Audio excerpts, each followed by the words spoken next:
On pense souvent que pour réussir, il faut des actions héroïques, des changements radicaux. Mais si c'était tout le contraire?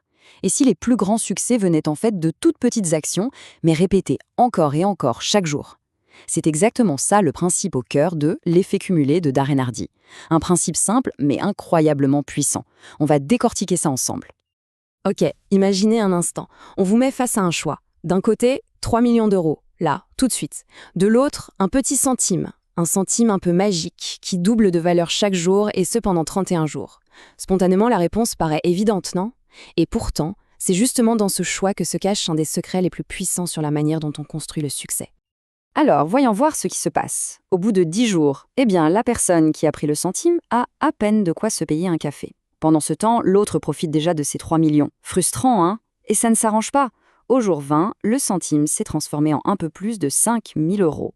C'est pas mal, mais comparé aux millions, on doit se dire qu'on a fait la pire erreur de sa vie. La décision a l'air complètement catastrophique. Et puis, la patience paye. Le fameux jour 31 arrive. Et là, c'est le choc. Ce simple petit centime, il s'est transformé en plus de 10 millions d'euros. 10 millions. C'est ça, la puissance absolument folle de l'effet cumulé. C'est lent, c'est invisible au début, et puis, ça explose.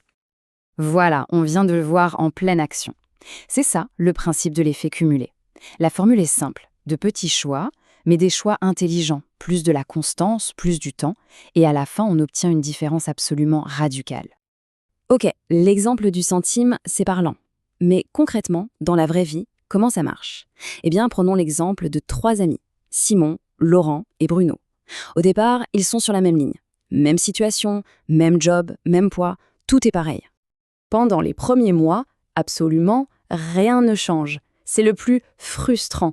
Simon qui décide de lire 10 pages par jour ou Bruno qui se laisse aller à boire un soda de plus. Ces choix sont tellement petits qu'ils sont invisibles. Mais attention, sous la surface, l'effet cumulé est déjà en marche. Et lentement, mais sûrement, leur chemin commence à s'écarter. Et puis, on avance de 31 mois. Et là, le résultat est saisissant. D'un côté, Simon a perdu 15 kilos, il a eu une promotion, son couple va super bien. De l'autre, Bruno a pris 15 kilos, il déteste son travail et son mariage bat de l'aile. La leçon, elle est là. Ce ne sont pas les grands bouleversements qui ont défini leur destin, mais la somme de toutes ces micro-décisions que personne ne remarquait au quotidien.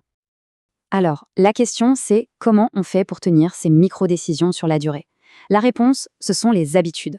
C'est elles de véritables moteurs du succès. Le truc qui tourne en arrière-plan, sans même qu'on y pense. Une habitude, c'est une action qu'on a tellement répétée qu'elle devient quasi involontaire. C'est notre pilote automatique. Apparemment, 95% de ce qu'on fait dans une journée est dicté par nos habitudes. Mais ce moteur, il ne tourne pas tout seul. Surtout au début, quand on ne voit aucun résultat et que la motivation flanche, il a besoin de carburant. Et ce carburant, ce n'est pas juste la volonté. La volonté, ça s'épuise, c'est comme une batterie. Non, le vrai carburant, celui qui ne lâche jamais, c'est le pourquoi. La raison profonde personnelle qui nous pousse à agir. Prenons une image. On pose une planche par terre, longue de 10 mètres, et on propose 20 € à qui la traverse. Bon, qui ne le ferait pas? C'est de l'argent facile, il n'y a aucun risque. Maintenant, on prend exactement la même planche et on la place entre 2 immeubles de 100 étages. Pour 20 €, personne n'y va, c'est de la folie.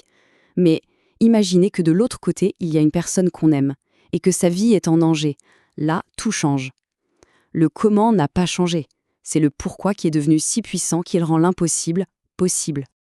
Donc, une fois qu'on a un pourquoi solide qui alimente nos habitudes, un phénomène incroyable se met en place, l'élan. C'est comme une énorme boule de neige qui dévale une pente. Au début, elle est petite, et puis elle devient si grosse et si rapide que plus rien ne peut l'arrêter. L'image parfaite pour ça, c'est une fusée. Pour décoller, pour s'arracher à la gravité terrestre, elle brûle une quantité phénoménale de carburant. C'est la phase la plus difficile. Mais une fois qu'elle est en orbite, elle flotte, elle avance presque sans effort, l'élan la porte. Et pour nos objectifs, c'est exactement la même chose. Ça commence par un simple choix positif. On le répète jusqu'à ce que ça devienne une action constante. Cette action se transforme en habitude. Plusieurs habitudes créent une routine. Et ces routines, c'est ça qui crée l'élan. À ce stade, c'est presque plus difficile de s'arrêter que de continuer. Bon, on a l'élan, c'est super, mais comment on fait pour vraiment accélérer? pour passer de bons résultats à des résultats exceptionnels.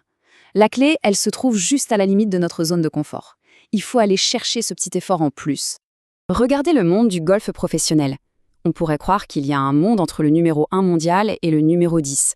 Eh bien en fait, la différence de score moyenne sur un tournoi est minuscule. Moins de 2 petits coups. Moins de 2 coups, c'est presque rien. Sauf que quand on regarde les gains, ce minuscule écart de performance se transforme en un fossé. Le numéro 1 gagne en moyenne 5 fois plus que le numéro 10.